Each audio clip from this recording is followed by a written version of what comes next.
특별히 성경은 나 자신을 가리켜 종종 무엇으로 비유합니까? 우리가 이 보배를 질그릇에 가졌으니 하나님은 우리의 토기장이시고 우리는 하나님에 의해서 지음받은 질그릇이라는 거예요. 이 질그릇은요, 한순간 우리가 잘못했다가는 깨지더라는 거예요.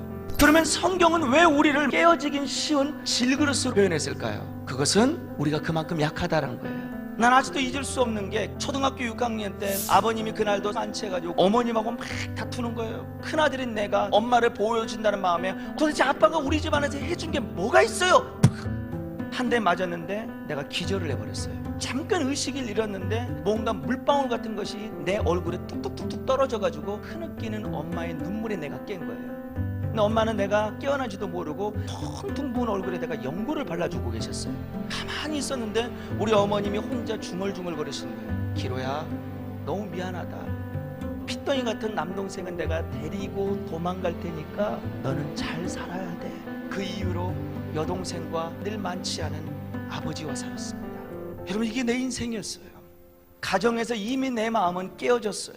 이런 나에게 무슨 목적이 있었겠어요? 그런데 어느 날 모든 것을 포기하기 싫은 나에게 중학교 3학년 때 짝꿍을 새로 만났는데 나보고 교회를 가자는 거예요. 버라이어티 쇼가 있다는 거예요. 쇼라는 말에 나도 모르게 교회를 그때 처음으로 가게 됐어요. 그때 처음 가가지고 복음성가를 드는 거예요. 나 가진 재물 없으나, 이런 거예요. 굉장히 기분 나쁘더라고요. 나는 재물이 없었거든요. 근데 갑자기 후렴이 이런 거예요. 공평하신 아니 내가 돈이 없고 엄마에게서부터 버림받고 사랑받지 못한 게 공평하라고? 야, 뭐 이런 교회가 다 있어? 나가려고 그러니까 문지긴 누나가 하나가 딱 있어요. 이 누나가 갑자기 내 오른손에 있는 손목을 확 잡는 거예요. 데리고 가는 거예요. 막. 이 누나가 지금 나한테 뭐 하려는 거지? 그래 너무 화가 나가지고 깨는데 그러면 보통 이제 쏴 하고 나가야 되는데 갑자기 딱 와가지고 내 어깨를 툭툭 치면서 이렇게 말하는 거예요. 얘 얼마나 힘이 드니? 얼마나 외롭고 힘이 들었으면 여기까지 왔을까? 그런데 말이야, 예수님은 이런 너를 아시고 너를 향한 기대가 있어. 너무 슬픈 거예요. 나는 정말 여기 깨어져 있는 질그릇처럼 내 인생을 완전히 산산조각에 내서 이러다가 내 인생은 끝나는 줄 알았어요.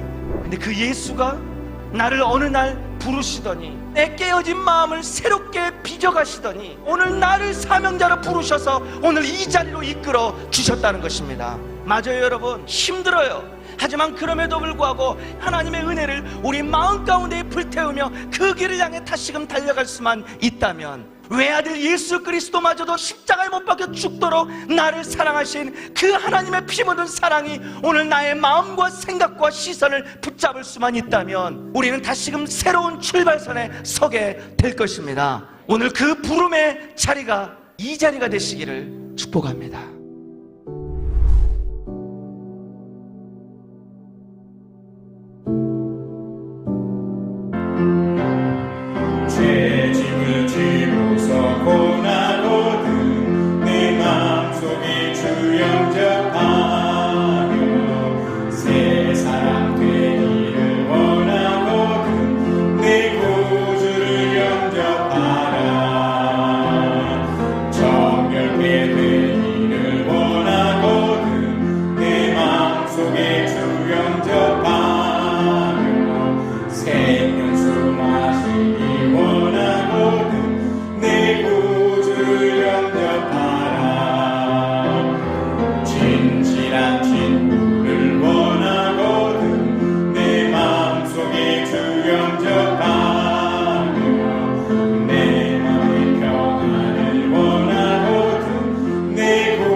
한이 되어도 믿음만을 가지고서 늘 걸으며 이 귀에 아무 소리 아니 들려도 하나님의 약속 위에 서리라. 이 눈에 보기에는 어떠하든지 이미 얻은 증거대로 늘 믿으며 이 맘에 의심 없이 살아갈 때에 우리 소원 주 안에서 이루리. 주님의 거룩함을 두고 맹세한 주 하나님 아버지는 참 이쁘다. 그 귀한 모든 약속 믿는 자에게 능치 못할 무슨 일이 있을까. 걸어가세 믿음 위에 서서 나가세 나가세 의심 버리고 걸어가세 믿음 위에 서서 누가 위에 아무 증거 서서. 알파와 오메가가 되시는 하나님 아버지, 감사와 찬양을 올려드립니다.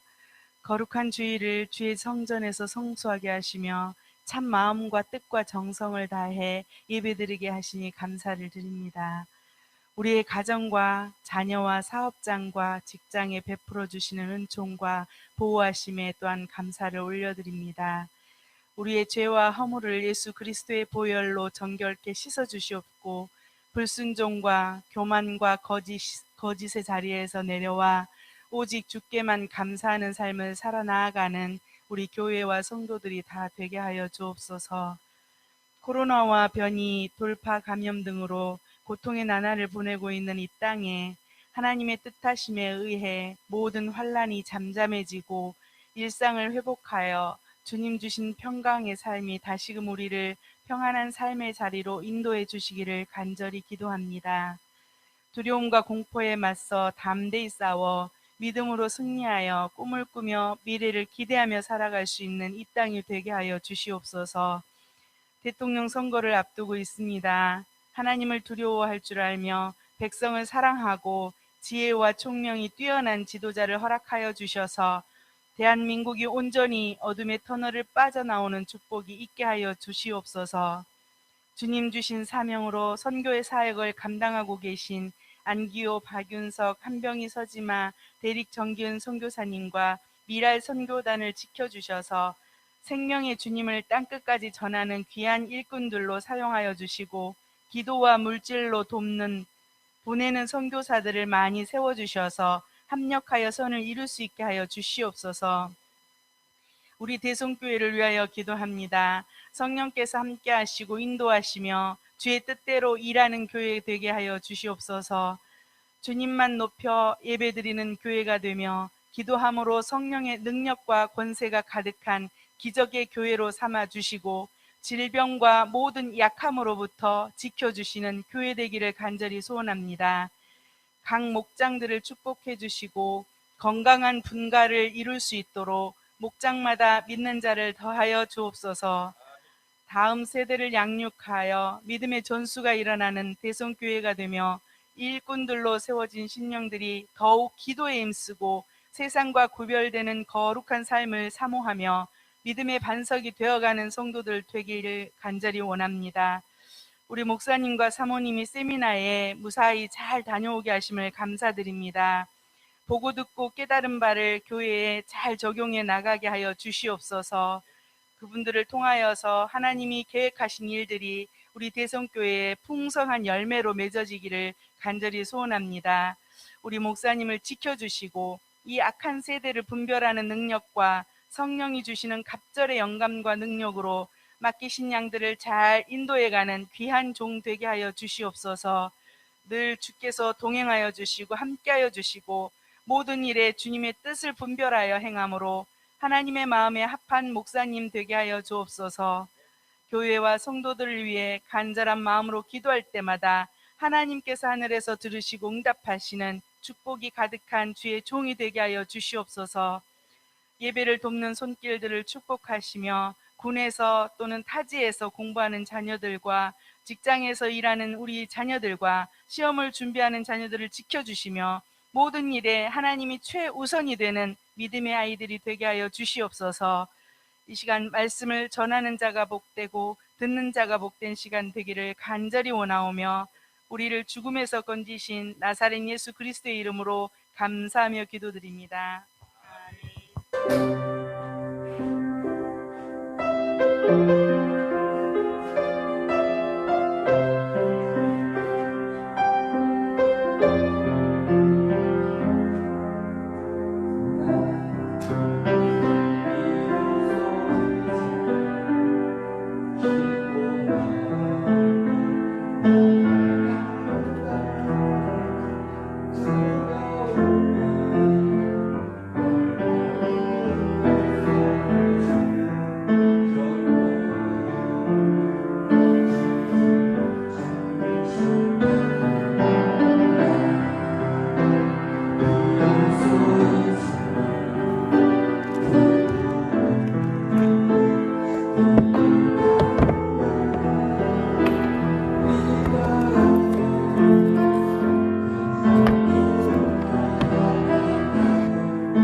고린도 전서 14장 1절에서 5절, 32절에서 40절. 시작. 사랑을 추구하십시오. 신령한 은사를 열심히 구하십시오. 특히 예언하기를 열망하십시오. 방언으로 말하는 사람은 사람에게 말하는 것이 아니라 하나님께 말하는 것입니다. 아무도 그것을 알아듣지 못합니다. 그는 성령으로 비밀을 말합니다. 그러나 예언하는 사람은 사람들에게 말하는 것입니다. 그는 덕을 끼치고 위로하고 격려하는 말을 합니다. 방언으로 말하는 사람은 자기에게만 덕을 끼치고 예언하는 사람은 교회에 덕을 끼칩니다. 여러분은 모두 방언으로 말할 수 있기를 내가 바랍니다마는 그보다도 예언할 수 있기를 더 바랍니다. 방언은 누가 그에게 덕을 끼치게 해주지 않으면 방언으로 말하는 사람보다 예언하는 사람이 더 훌륭합니다. 예언하는 사람의 영을 예언하는 사람에게 통제를 받습니다.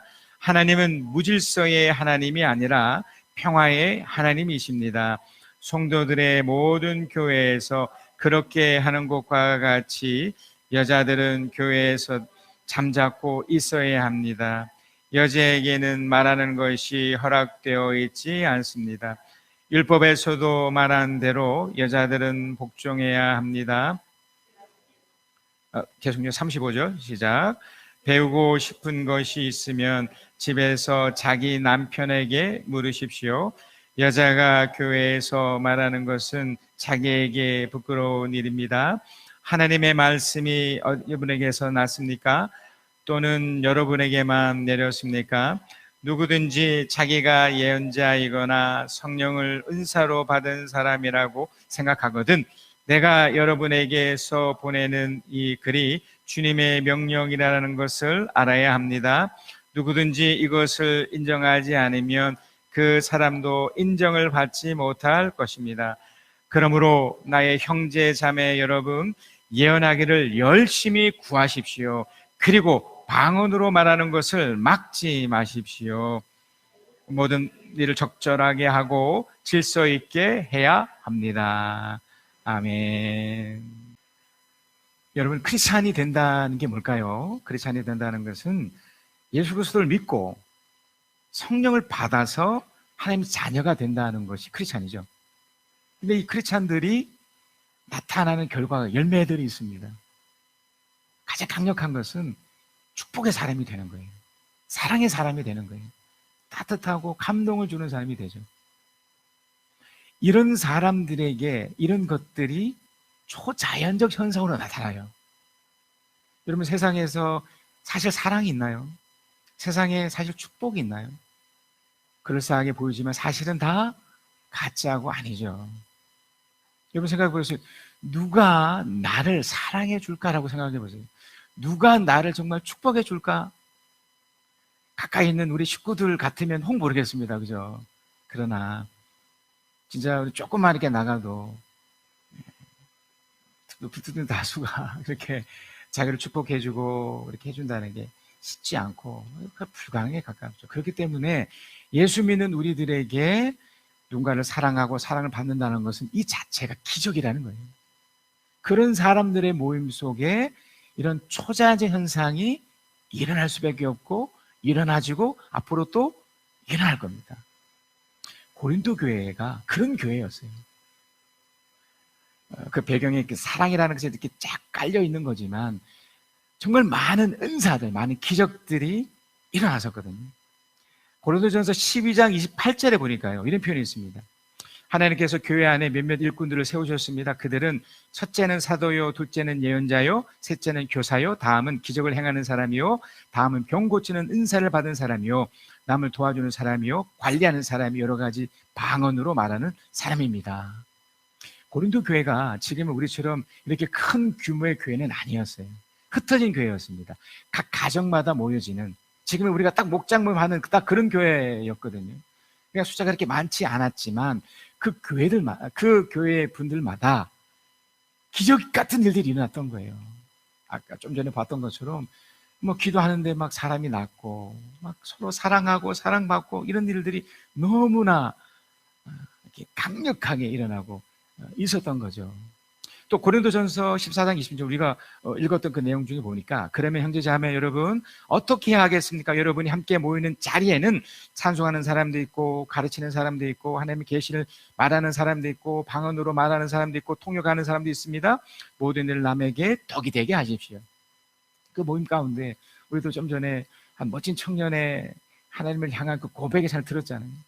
그 이제 찬양 은사 있는 분들도 있거든요.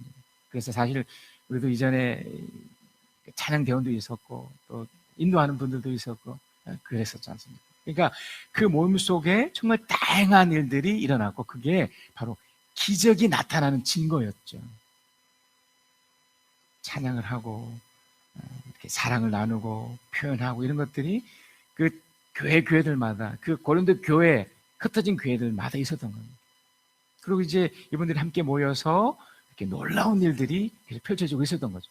자, 그런데 여러분, 이런 성령의 나타나심, 그러니까 그 고린도 교회, 물론 어떤 문제가 나타나긴 했지만 성령의 강력한 이런 나타나심과 이런 강력한 것들이 그때는 나타났는데 왜 지금 이 시대에 우리 교회도 포함돼서 왜 이렇게 강력하게 나타나지 않을까? 이거 어떻게 생각하세요? 이유가 있죠. 특별히 어떤 사상 때문에 그래요. 저도 그리고 우리도 지금 이게 장로교회잖아요. 장로교회에서는 특별히 이런 성령의 나타나심을 조금 이렇게 도외시하는 경향이 있었거든요. 지금은 많이 바뀌었지만 특별히 이제 이것을 지향하는 세대주의라는 신학이 있어요. 세대주의. 굉장히 긍정적인 측면도 있지만 이게 부정적인 측면이 뭐가 있었냐면 아까 말씀드렸듯이 고린도 교회에서 나타났던 이 엄청난 이런 축복, 이런 성령의 나타나신 이런 기적과 같은 일들이 그때로 끝났다는 거예요. 그러니까 성경이 이미 완성이 됐기 때문에 이제 그때는 아직 성경이 완성되기 전이었고 뭔가 하나님이 직접적인 뭔가가 필요했기 때문에 그런 일들이 일어났지만 지금은 그런 일이 일어나지 않는다. 만약에 지금 그런 일이 일어나는 것은 그건 가짜다, 잘못됐다라고 여긴 거예요. 그 제가 어릴 때만 해도 제가 다녔던 그 교회만 해도 이게 박수를 못 쳤어요. 박수도 못 쳤고 이렇게 앞에서 오직 찬양대가 옛날에 그 바흐의 곡들 연결된 그 미사곡들이 그런 것들이잖아요. 그런 막 주음하고 장음하고 그런 찬양대 곡들만 해야 됐었고 복음성가가 어디 있었습니까? 그게 이제 좀 바뀌었죠. 그래서 이들이 말했던 것이 분명 어떤 부분은 맞는 경우가 있지만 어떤 부분은 틀린 거예요.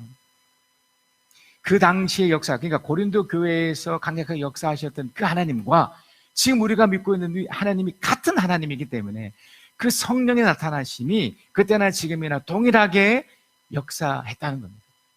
그걸 믿으시고 받으셔야 돼요. 20세기 들어와서 이제 이 세대주의를 극복해서 새롭게 이렇게 막 부흥됐던 한 교단이죠. 그 조영기 목사님으로 대표되는 오순절 교단이에요.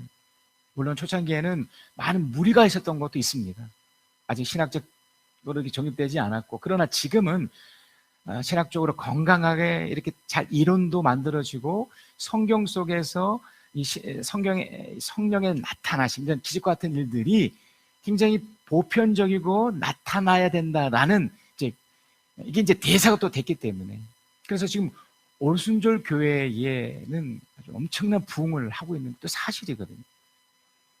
뭐 이 울산 같은 경우도 우리 삼산 이 지역에도 이 근방에 순복음 교회가 있고, 또 그 온양 근처에 그 온양이죠. 그 남창에 있는 그 온양 순복음 교회 같은 경우도 최근에 한번 그 갔더니 엄청 큰 교회로 바뀌었던. 이 가능합니다. 그리고 성령의 나타나심이 그 교회를 움직이기 때문에 절대로 이상하고 틀린 것은 아니죠. 어떤 오류가 있음에도 그것을 잘 교정만 되면 이 성령의 나타나심은 너무나 중요하고 역할이 된다는 것을 받으셔야 돼요. 자, 그래서 왜 성령이 나타나지 않을까를 요런 것을 극복하면 된다는 거죠. 자, 그래서 그 고린도 교회에서 그 수많은 그 성령의 나타나심 중에 대표적으로 두 가지를 바울이 얘기를 해요.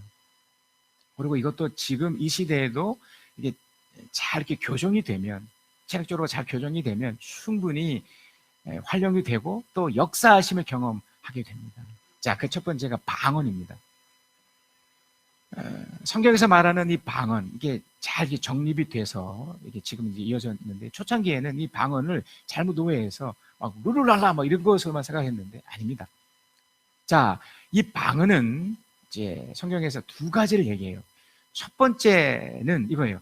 사도행전 2장 4절에 나오는 그들은 모두 성령으로 충만하게 되어서 성령이 시키는 대로 각각 방언으로 말하기 시작하였다. 여기서 말하는 방언은 외국어예요. 외국어. 그러니까 지금 그들이 전혀 배우지도 않았는데, 그러니까 성령의 나타나심 때문에 성령의 임재를 통해서 말을 하게 됐는데 그게 외국어를 했다는 거예요. 룰루랄라가 아니고 외국어를 해요. 그래서 그 외국어로 말하는 것이 그 당시 오순절에 모였던 사람들이 그걸 듣게 돼요. 그 소리가 뭐냐면 복음이었습니다.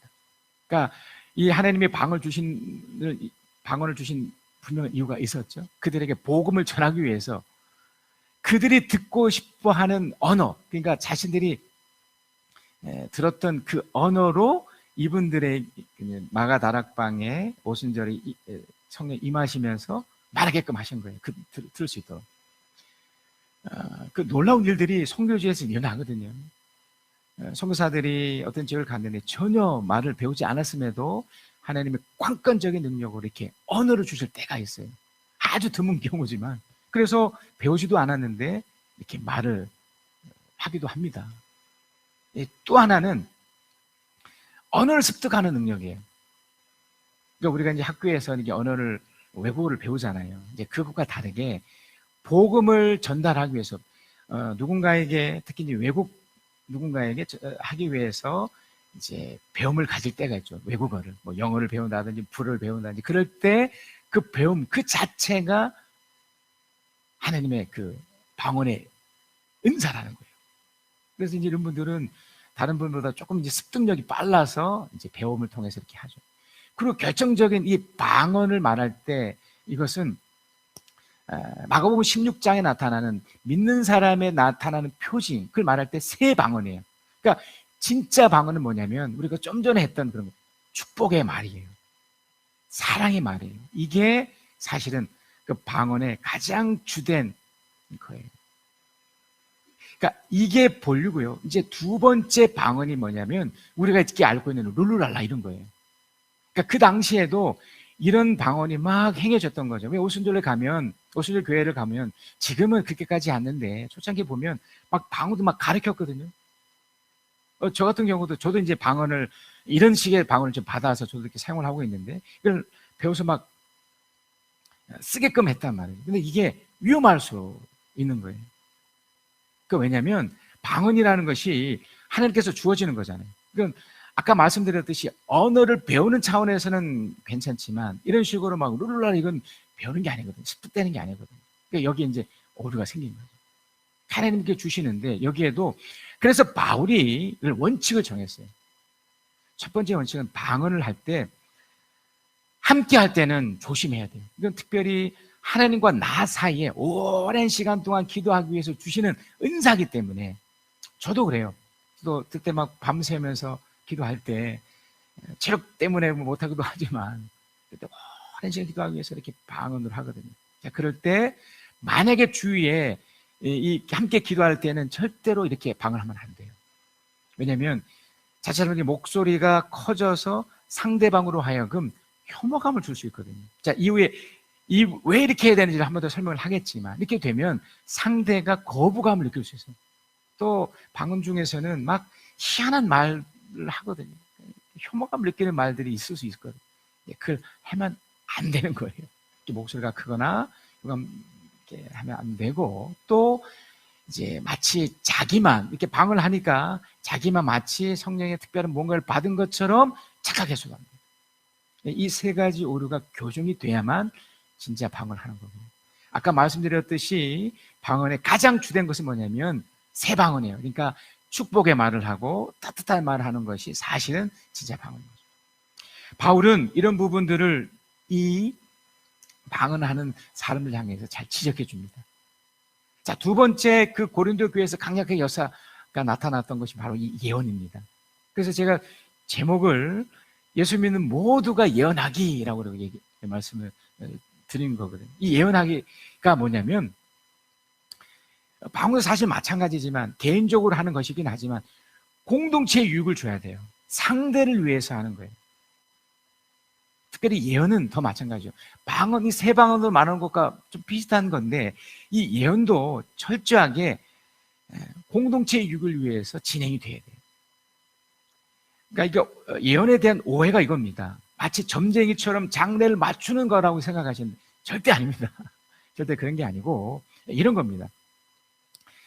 하나님의 말씀을 받아서 전하는 저 같은 경우도 바로 예언하기를 또 그런 은사를 달라고 하면서 이렇게 하는 건데, 자, 우리 공동체 안에 어떤 분이 어려움을 겪었어요. 힘듦을 딱 겪은 분이 생겼습니다. 자, 그때 마음에 연민이 느껴집니다. 이 연민 자체는 하나님 주신 마음이거든요. 그 연민이 느껴져요. 그래서 그분에게 찾아가서 이런 얘기를 해주죠. 하나님께서 당신의 마음을 알고 계시고 있고 앞으로 잘 되게 하실 것이니까 힘을 내십시오.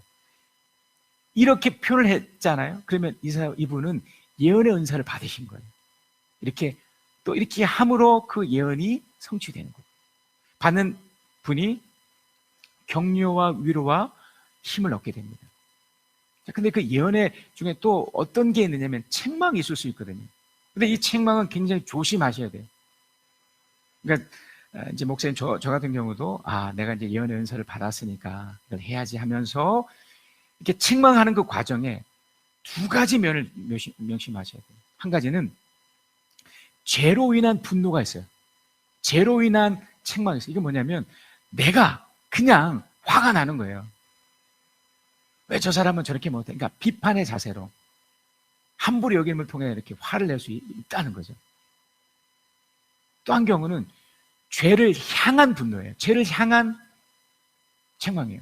그것은 그분이 정말 안타깝고 정말 연민의 마음이 있어서 이렇게 살면 안 돼요. 바뀌셔야 돼요. 이렇게 표현한 것이 있다는 거죠. 이게 예언의 측면입니다. 제가 이전에 이제 이후에 우리 1시에 예수 영접 모임을 합니다.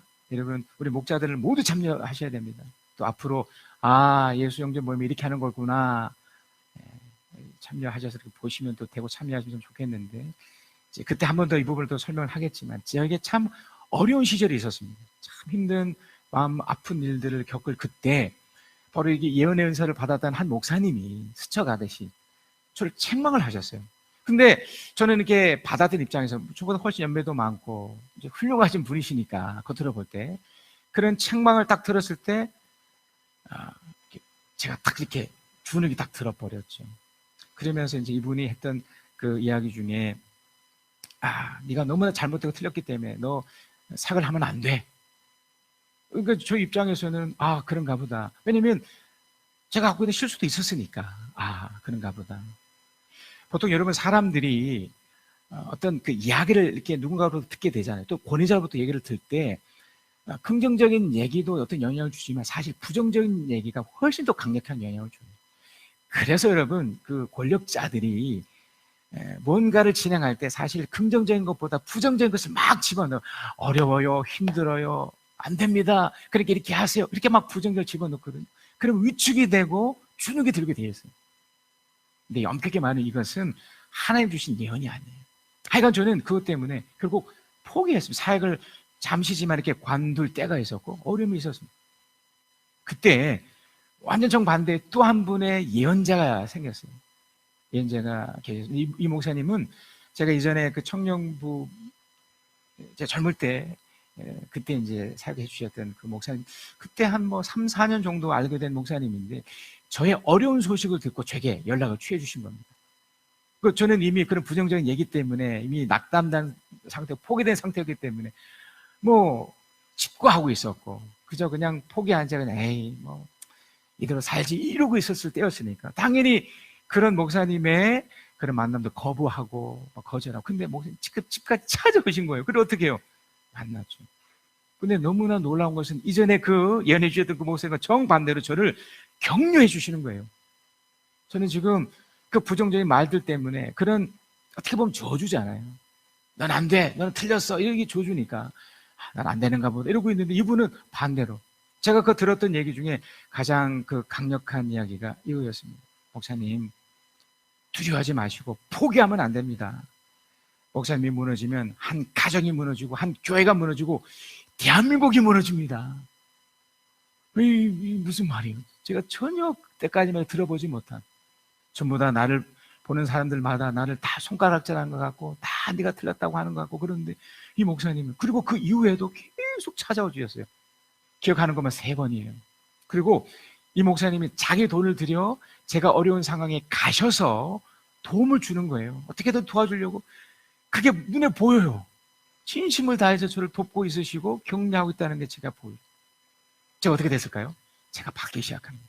제가 다시 힘을 얻고 다시 용기를 얻고 다시 소망 가운데 나타나게 돼요. 다시 이렇게 생을 하게 되었죠.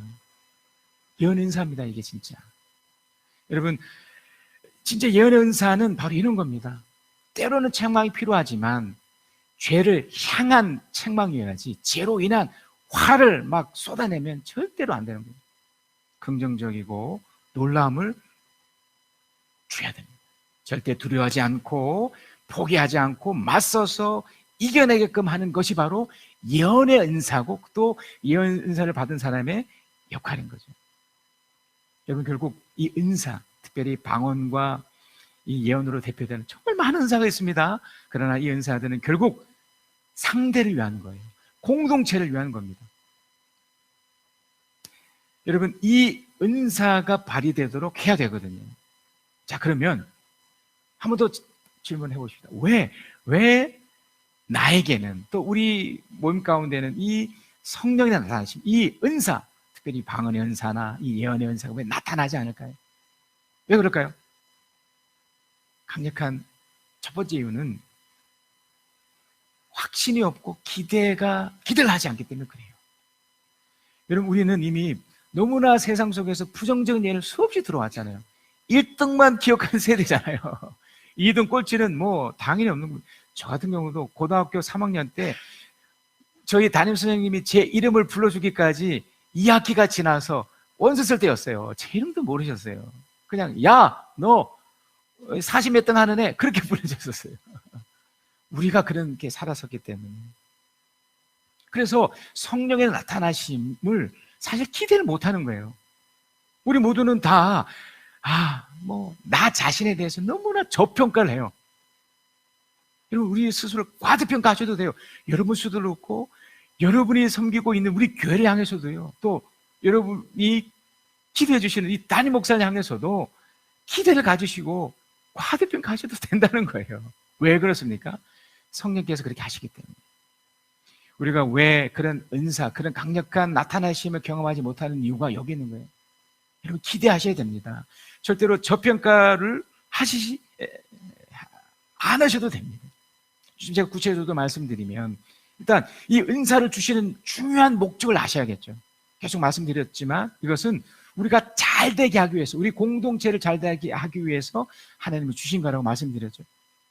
그렇기 때문에 그런 기회를 가지고 그 다음에 기도하시면 돼요. 하나님 그걸 달라고, 하나님 이런 은사를 달라고 기도하게 되면 주님이 가장 적절하게 은사를 주십니다. 말씀 전하는 저에게도 하나님이 예언의 은사를 주셔서 이분들을 정말 격려하고 축복의 자리로 가게 해주시옵소서라고 기도하니 주십니다. 여러분이 헌신대 앞에 나오셔서 기도를 받거나 하실 때 제가 그런 마음으로 기도할 때 하나님께서 그런 기도의 응답으로 그런 축복을 주시기 때문입니다. 그래서 여러분도 여러분의 자녀를 놓고 기도할 때 하나님 예언의 은사를 달라고 기도하셔서 그렇게 축복할 때 임하는 걸 경험하셔야 됩니다.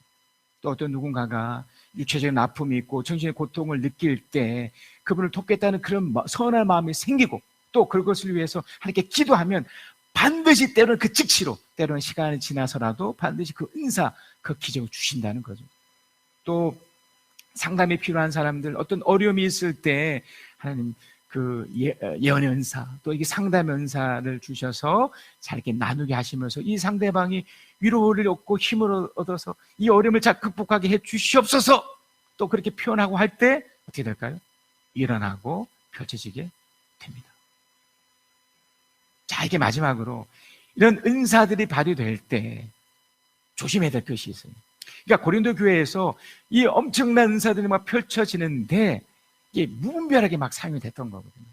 은사가 막 펼쳐지고, 여러분 그럴 거 아닙니까? 성령이 임재하셔서 그 마가 다락방에도 막 강림이 일어나서 막 사람들이 막 엄청난 막 강력한 일들이 막 펼쳐지고 있을 때 짜릿 잘못하면 이것이 이렇게 먼저 성령 은혜를 경험한 사람들에게 통제해 주지 않으면, 조절해 주지 않으면 이건, 그래서 수많은 이단들이 이렇게 나타난 거예요. 성령의 나타나심을 거기까지는 가능했거든요. 근데 이후에 자기가 마치 성령이 된 것처럼, 그 대표적인 이단의 그 신천지, 또 하나님의 교회, 이런 교회의 사람들이잖아요. 너무너무 교만합니다. 악해버렸어요. 처음부터 그렇게 했겠습니까? 그러니까 그들이 무질서하게 막 분별하지 못하고 했기 때문에.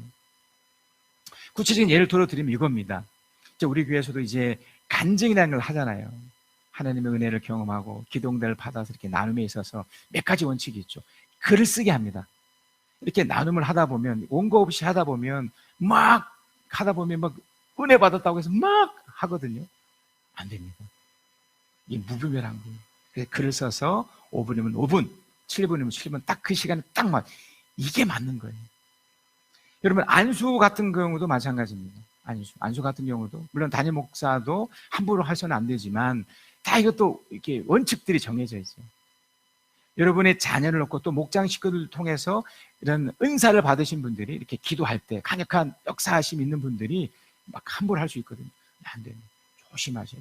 항상 담임 목사와 의논하시고 또 담임 목사의 그런 허락 아래 함께 하실 때는 아무 문제가 되지 않지만 그냥 무분별하게. 그래서 여러분, 어린아이가 되세요. 그런 부분에 있어서는 물어보시고 함께 하도록 이렇게 연결하시면 참 됩니다. 우리 권사님 한 분은 늘 전화를 주세요. 현명하신 태도입니다. 그래서 여러분, 이런 것들만 잘 이렇게 조절하면 되죠. 고린도전서 14장 34절 35절에 우리가 읽은 내용 중에 여자들은 교회에서 잠자코 있어야 됩니다. 여자에게는 말하는 것 허락되어 있지 않습니다. 율법에서는 말하는 대로 여자들은 복종해야 합니다. 근데 이 부분을 오해하셔는 안 돼요. 바울은 그 어떤 누구보다 여성을 존중해 줬고 그 고린도 교회는 그 어떤 몸들보다 여성이 이렇게 상위로 또 높여졌던, 그리고 리더들 중에 대부분은 또 여성분들이었거든요. 근데 왜 이렇게 했느냐면 바로 그 무질서 때문에 그래요. 그러니까 고린도 교회의 특성으로 말했던 거지, 이게 모든 여자들이 이렇게 해야 되는 것은 아니다는 걸 명심하셔야 돼요. 그러니까 무비밀하게 무질서만 바로 잡아지면 여성의 리더가 됐어서도 상관없습니다. 지금 시대에 또 여성분들 중에 목사분들도 있거든요. 저는 처음에 굉장히 좀 껄쩍적했는데 지금은 괜찮습니다. 하나님이 그런 은사를 주셔서 그런 역할을 하는 거죠. 단 조건이 뭐예요? 뭐 남성 목회자도 마찬가지지만 이것을 남용하거나 오용해버리면 이단이 되는 거예요. 하나님의 심판이 있을 수 있기 때문에 그런 은사를 받으신 분들은 철저하게 질서를 잡고 이렇게 표현해야 됩니다. 결국요, 한 가지로 드러나야 됩니다. 공동체 함께하는 사람들에게 따뜻함을 줘야 돼요. 감동을 줘야 됩니다. 유익을 줘야 됩니다. 행복을 줘야 됩니다. 이것이 하나님의 은사를 주신, 기적을 주신 이유인 거죠. 우리 함께 기도하십시다. 여러분, 결단의 기도를 좀 하셨으면 좋겠습니다. 건강한 방언으로 오랜 시간 깊이 있는 기도하는 자가 됩시다. 모두가 건강한 예언하기를 해서 다른 이들을 사랑하고 긍정적이고 따뜻한 표현을 하는 사람이 됩시다. 모두 하나님의 은사를 받아 공동체를 위해서 성령의 열매를 맺어 좋은 인격자로 또 순종의 모습으로 살아갑시다. 네, 결단의 기도를 하나님 앞에 하시겠습니다. 하나님께서 오늘 주신 말씀 중에 이런 비유로 말씀을 하셨습니다. 누가복음 13장 6절에서 8절 말씀인데, 어떤 사람이 자기 포도원에다가 무화과 나무를 한 그루 심었는데 그 나무에서 열매를 얻을까 하고 왔으나 찾지 못하였다. 그래서 그는 포도원 지기에게 말하였다. 보아라, 내가 새해나 이 무화과 나무에서 열매를 얻을까 하고 왔으나 열매를 본 적이 없다. 찍어버려라. 무엇 때문에 땅만 버리게 하겠느냐. 그러자 포도원 지기가 그에게 말하였다. 주인님, 올해만 그냥 두십시오. 그동안에 내가 그 둘레를 파고 거름을 주겠습니다. 그렇게 하면 다음 철에 열매를 맺을지 모릅니다. 그때 가서도 열매를 맺지 못하면 찍어 버리십시오. 하나님 우리에게 신앙을 주시고 또 많은 은사를 주시고 재능을 주시고 그렇게 한 것은 나의 신앙 성숙을 위해서도 있지만 함께하는 사람들을 위해서 주신 겁니다. 그들에게 열매를 맺기 위해서. 그 열매가 뭘까요? 행복을 주는 겁니다. 기쁨을 주는 겁니다. 위로를 주는 겁니다. 격려를 주는 겁니다. 우리 아이들이 예수 믿는 부모 때문에 힘을 얻는 걸 경험하셔야 됩니다. 여러분 일터 속에서 그 누군가가 여러분 때문에, 여러분의 그 일 속에서 예수 믿는 사람으로 나타나지는 그런 따뜻한 그 은사들이 그 누군가가 위로를 받고 격려받는 모습으로 나타나줘야 됩니다. 그런 우리 모두가 되셨으면 좋겠습니다. 여기에 이루리 주의 은총 받은 자여라. 주께서 이 자리에 함께 계시느라노라. 언제나